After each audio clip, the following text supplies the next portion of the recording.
रोज रोज मुश्किल भरे काम से अगर आप भी परेशान हो जाते हैं तो संडे वायरल टिप्स देखिए, आपके काम बहुत ज़्यादा आसान हो जाएंगे, आपके समय और पैसे भी बचेंगे। नमस्ते दोस्तों, मैं हूँ छाया और आपके अपने चैनल छाया रसोई में एक बार फिर से आपका बहुत बहुत स्वागत है। दोस्तों, वीडियो शुरू करने से पहले हमेशा की तरह कमेंट बॉक्स में लिखकर ये बताना ना भूलिएगा कि आप इस चैनल की वीडियोस किस शहर या फिर किस गांव से देख रहे हैं, जिसे मैं लिखकर आपको थैंक्स बोल सकूं। तो चलिए देख लेते हैं आज की सबसे पहली टिप। इस तरह के बाथरूम एयर फ्रेशनर का यूज हम सभी के बाथरूम में होता ही है। तो क्या होता है, जब ये खाली हो जाता है तो हम इसको उठाकर फेंक देते हैं। तो दोस्तों, आप इसको बिल्कुल ना फेंकिए, बहुत ही बढ़िया से इसको रीयूज कर सकते हैं। तो जैसे कि आप देख पा रहे होंगे, ये एयर फ्रेशनर पूरी तरह से ख़त्म हो चुका है, बिल्कुल भी नहीं है। तो इसका ये जो पॉलीथीन है हम हटा देंगे। और अब इस तरह के छोटे छोटे सोप हम सभी के घरों में होते हैं। सोप लगाने के बाद जो थोड़ा सा पतला बचा होता है ना, उसको हम फेंक देते हैं या तो फिर नए सोप में चिपका कर इसका यूज कर लेते हैं। तो इस तरह के सोप अगर आपके घर में है तो बस उसमें से एक दो पीस ले लीजिए, और नहीं है अगर इस तरह का सोप तो नए सोप में से थोड़ा सा कट कर लीजिए। इसी के साथ में हमें चाहिए कुनिन की गोली। तो इसकी भी बहुत अच्छी खुशबू होती है, मतलब अब सबको तो नहीं अच्छी लगती है लेकिन किसी किसी को बहुत ज़्यादा पसंद होती है। काफ़ी ज़्यादा स्ट्रांग खुशबू होती है। तो इन दोनों चीज़ को हम इसके अंदर इस तरह से रख देंगे, और किसी भी तरह का पॉलीथीन वगैरह रखने की ज़रूरत नहीं है, बस आप इसको ऐसे डायरेक्ट ही रख दीजिए। और ये जो छेद इसमें बना है ना, इससे इसकी बहुत अच्छी खुशबू बाहर आती रहेगी। आपके बाथरूम में जो भी छोटे छोटे कीड़े मकोड़े हैं, मक्खी मच्छर हैं, वो भाग जाएंगे, बिल्कुल भी नहीं आएंगे।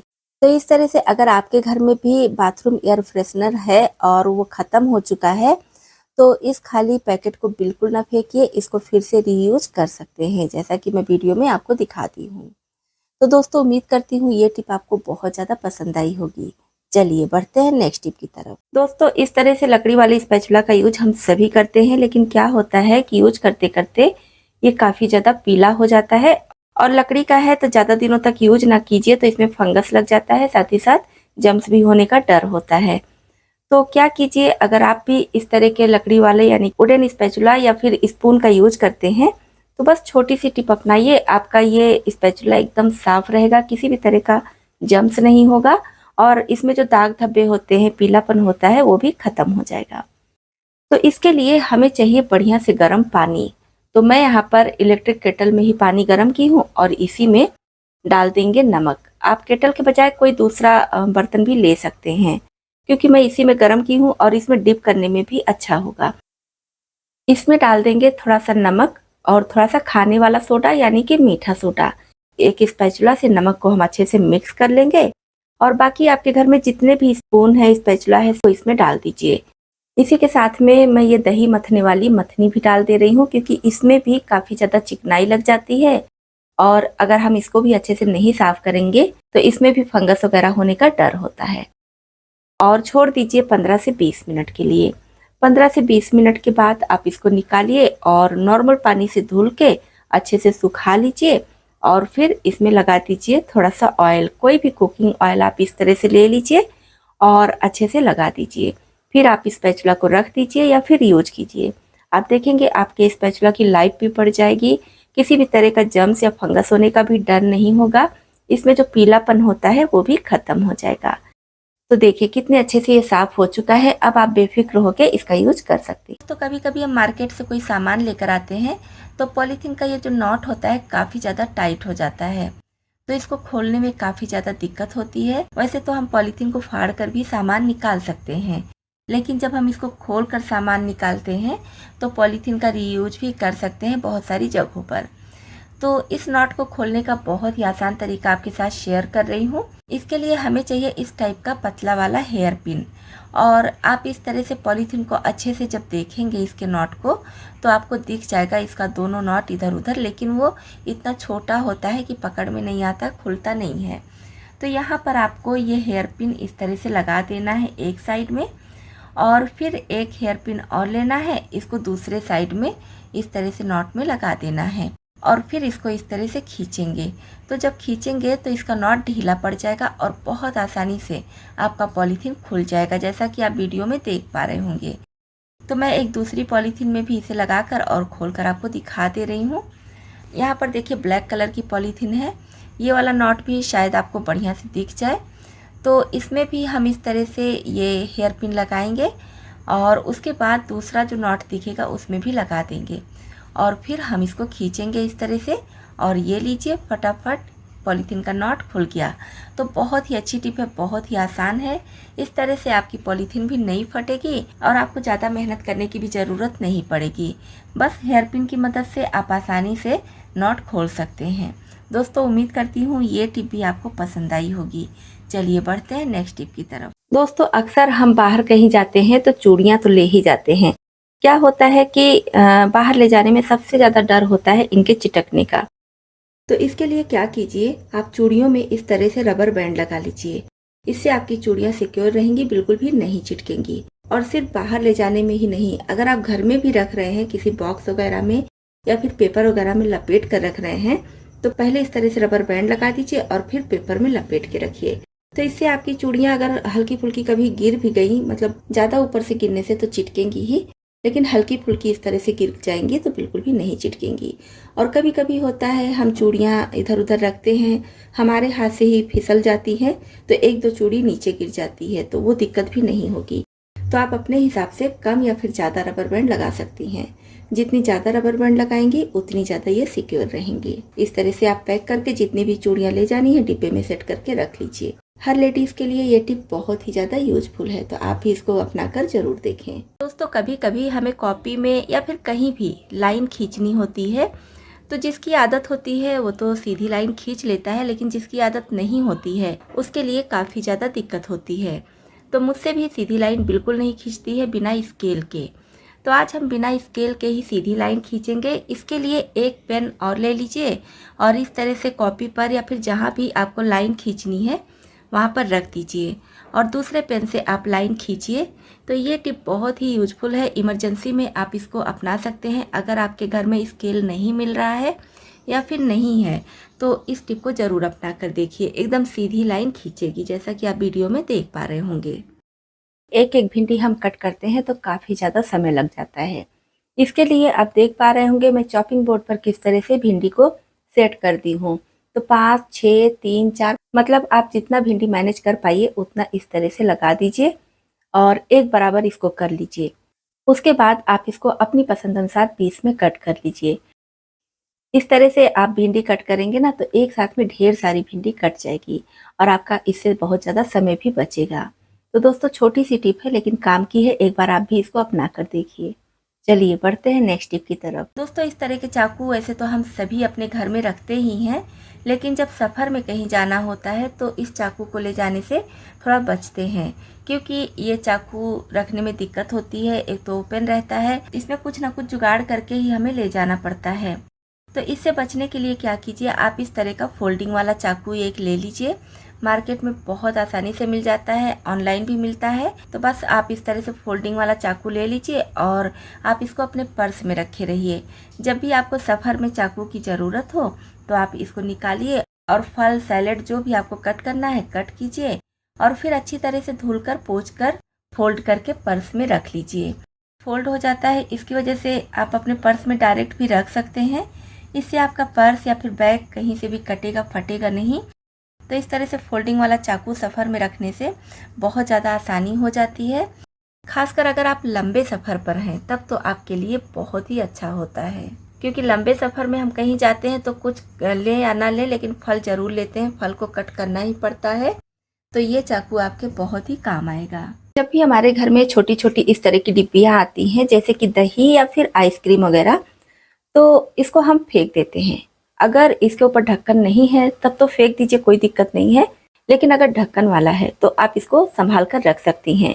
बहुत ज़्यादा मजबूत तो नहीं होता है, लेकिन हाँ फिर भी इसमें आप कुछ हल्की फुल्की चीज़ें स्टोर करके रख सकते हैं। क्योंकि हमारा फ्रिज कितना भी ज़्यादा बड़ा हो उसमें जगह कम पड़ने ही लगती है, खासकर गर्मी के मौसम में तो और ज़्यादा। अगर बड़ी बड़ी डिब्बियों में रखेंगे तो फिर स्पेस ज़्यादा लेंगी वो डिब्बियाँ, और इस तरह से छोटी छोटी डिब्बी में रखेंगे तो कम जगह में ढेर सारी डिब्बियाँ आ जाएंगी। इसको हमारे यहाँ चिरौंजी बोलते हैं, आप क्या क्या बोलते हैं जरूर बताइएगा। इसको हम बस कुछ खास रेसिपीज में डालते हैं। तो बहुत ज़्यादा इसकी ज़रूरत भी नहीं पड़ती है और काफ़ी महंगी होती है। तो अगर हम इसको बाहर रखेंगे तो जल्दी ख़राब हो जाती है और इसका स्वाद भी बिगड़ जाता है। जैसे कि आप ये देखिए, मीठा वाला सौंफ है, तो गर्मी के मौसम में मैं इसको भी फ्रिज में ही रखती हूँ। ये ठंडा ठंडा खाने में बहुत ज़्यादा टेस्टी लगता है। आप इसी तरह से थोड़ी थोड़ी चीज़ें जो आपके घर में, आपके किचन में यूज होती हैं और जिसको आप फ्रिज में रखना चाहते हैं, तो छोटी छोटी डिब्बियों में करके रखेंगे तो ज़्यादा चीज़ें आपके फ्रिज में आ जाएंगी। वैसे हम सभी के घरों में कुछ ना कुछ चीज़ें आती ही रहती हैं, तो जब भी आपको लगे कि डिब्बी टूट चुकी है, खराब हो गई है, तो दूसरी डिब्बी में आप रख लीजिए। दोस्तों, गर्मी के मौसम में गर्मी की दिक्कत तो होती ही है, लेकिन उससे भी ज़्यादा दिक्कत होती है चींटियों की। हर किसी के घर में चींटियां आ जाती हैं और खासकर चीनी या फिर गुड़ के डिब्बे पर तो बहुत ही ज़्यादा। इसमें तो नहीं है, लेकिन ज़्यादातर इस टाइप के डिब्बे में चींटियां अंदर चली ही जाती हैं। या फिर गुड़ हो गया या फिर कोई मिठाई, मतलब कोई भी मीठी चीज़ है, उसको संभालना बहुत ज़्यादा मुश्किल हो जाता है। तो मैं भी चींटियों से बहुत ज़्यादा परेशान थी। जब भी मैं इस डिब्बे में चीनी रखती हूँ तो चींटियाँ पूरा अंदर चली जाती हैं और फिर उसको निकालना भी काफ़ी ज़्यादा दिक्कत होता है, क्योंकि काफ़ी ज़्यादा महीन होती हैं। तो उसके लिए बस छोटी सी टिप अपनाइए। अभी मैं क्या करती हूँ, चीनी इस टाइप के डिब्बे में रखती हूँ, तो इसमें बिल्कुल भी चींटी नहीं जाती है। ये है आइसक्रीम का डिब्बा, तो ये बहुत अच्छे से लॉक हो जाता है। जरा सा भी इसमें कहीं से भी चींटी या फिर एयर, नमी कुछ भी नहीं जाता है। आपके घर में भी इस टाइप का आइसक्रीम तो आता ही होगा। किसी भी ब्रांड का आइसक्रीम हो, अगर इस टाइप के कंटेनर में आता है, तब ये कंटेनर आप बिल्कुल नहीं फेंकिए। आइसक्रीम खाने के बाद इसको धुलकर सुखा कर रख लीजिए और इसमें चीनी, गुड़ या फिर और भी कोई मीठी चीज है जैसे कि खजूर, किशमिश, ये सब आप इसमें रख सकते हैं। बिल्कुल भी चींटियां नहीं आएंगी। दोस्तों, इस तरह के लंच बॉक्स का यूज हम सभी के घरों में होता ही है। तो क्या होता है, कभी कभी इसके अंदर जो टिफिन होता है ना, वो टूट जाता है, या मतलब वो लंच बॉक्स इधर उधर हो जाता है। फिर ये हमारा कवर बेकार हो जाता है, समझ में नहीं आता है कि इसको क्या करें, तो हम इसको फेंक देते हैं। तो इसको बिल्कुल ना फेंकिए। अगर आपके घर में भी इस तरह से लंच बॉक्स का कवर रखा है, एक्स्ट्रा है, या फिर इसके अंदर का टिफिन गायब हो चुका है, खराब हो चुका है, तो आप क्या कीजिए, इसमें आप छोटी छोटी कटोरियाँ, प्लेट या फिर चम्मच वगैरह रख सकते हैं। जैसे कि किचन में हमारे काफ़ी ज़्यादा बर्तन हो जाते हैं जो इधर उधर फैले रहते हैं और हमें सारे बर्तन की ज़रूरत भी नहीं होती है। कभी कभार ज़्यादा बर्तन की ज़रूरत पड़ती है, तो कभी कभार के लिए ही हम किचन में इतने बर्तन रखे रहते हैं। तो आप इसमें बंद करके एक्स्ट्रा बर्तन को हटा दीजिए और जब आपको ज़रूरत हो तब आप निकाल कर यूज में ला सकते हैं। तो देखिए, इसमें कितनी ढेर सारी कटोरियाँ आ गई हैं, साथ में चम्मच और फॉर्क भी आ गए हैं। अभी इसमें और ज़्यादा चम्मच, फॉर्क आएंगे, साथ ही साथ कटोरियाँ या प्लेट भी और ज़्यादा आ जाएंगी। तो इस तरह से इस कवर का यूज आप बर्तन रखने के लिए कर सकते हैं या फिर मतलब अपने हिसाब से आप इसमें कुछ भी रख सकते हैं। इस तरह का वायर वाला ईयरफोन हम सभी के पास होता है। तो अगर कहीं सफ़र में जाते हैं और इसको अपने पर्स में ऐसे डायरेक्ट ही रख देते हैं तो इसका वायर उलझ जाता है, निकालने में काफ़ी दिक्कत होती है, खींचने का डर होता है। या फिर हम पर्स से कोई दूसरा सामान भी निकालते हैं तो बार बार हाथ में वायर ही आता है। तो इसके लिए आप बस छोटी सी टिप अपनाइए। तो क्या कीजिए, जब भी आपको ईयरफोन का यूज नहीं हो तो इस तरह से इसको फोल्ड कर लीजिए और उसके बाद इस तरह से टाइट करने वाला वायर हल्के हाथ से लगा दीजिए। तो इससे क्या होगा कि आपके ईयरफोन का वायर फैला नहीं रहेगा, बिखरा नहीं रहेगा, एक जगह इकट्ठा रहेगा। और ये जो टाइट करने वाला वायर होता है, इसको खरीदने की भी ज़रूरत नहीं है। हमारे घर में बहुत सारी ऐसी चीज़ें आती हैं जिसमें ये लगा होता है। आप इसके बजाय चाहे तो रबर बैंड भी लगा सकते हैं या फिर छोटे साइज़ का क्लेचर भी इस पर लगा सकते हैं। इससे भी आपका वायर सेफ रहेगा और इसको फिर आप पर्स में रखिए, बैग में रखिए, कहीं भी रखिए, कोई भी दिक्कत नहीं होने वाली है। दोस्तों, वैसे तो कचौड़ियाँ खाना हर किसी को पसंद होता है, लेकिन हर किसी से परफेक्ट कचौड़ियाँ नहीं बन पाती हैं। तो आज मैं छोटी छोटी टिप आपके साथ शेयर कर रही हूँ, जिससे आप मार्केट से भी बहुत ज़्यादा बढ़िया कचौड़ियाँ घर में ही बनाकर तैयार कर लेंगे। तो इसके लिए आप कचौड़ियों में जो भी मसाला डालते हैं, मतलब कि तड़के में जो भी डालते हैं उसे डाल दीजिए और उसके बाद इसमें थोड़ा सा बेसन ज़रूर डालिएगा।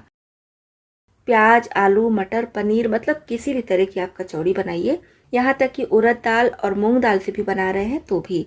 इससे कचौड़ी का जो स्टफिंग होगा ना, बहुत ज़्यादा टेस्टी बनेगा और साथ ही साथ जो मॉइस्चर होता है वो भी ये सोक कर लेगा। बेसन डालने के बाद बेसन को भून लीजिएगा कुछ सेकंड। उसके बाद आप जिस चीज़ की कचौड़ी बना रहे हैं उसको डाल दीजिए। जैसे कि यहाँ पर मैं मटर की बना रही हूँ, तो इसमें मटर डाल दिए हैं। तो इसे हमें अच्छे से भूनना होता है, खूब बढ़िया से। अगर आप पूरा वीडियो देखना चाहते हैं तो चैनल पर डाल चुकी हूँ, आप चाहे तो देख भी सकते हैं।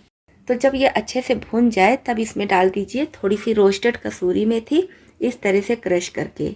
और इसी के साथ में डाल दीजिए थोड़ी सी पिसी हुई चीनी।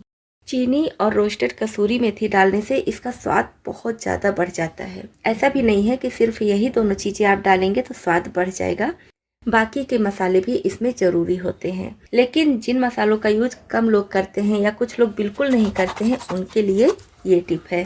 कचौड़ी का स्वाद तो आपको बढ़ा हुआ मिलेगा ही, कचौड़ियाँ बनाने में भी आसानी होगी।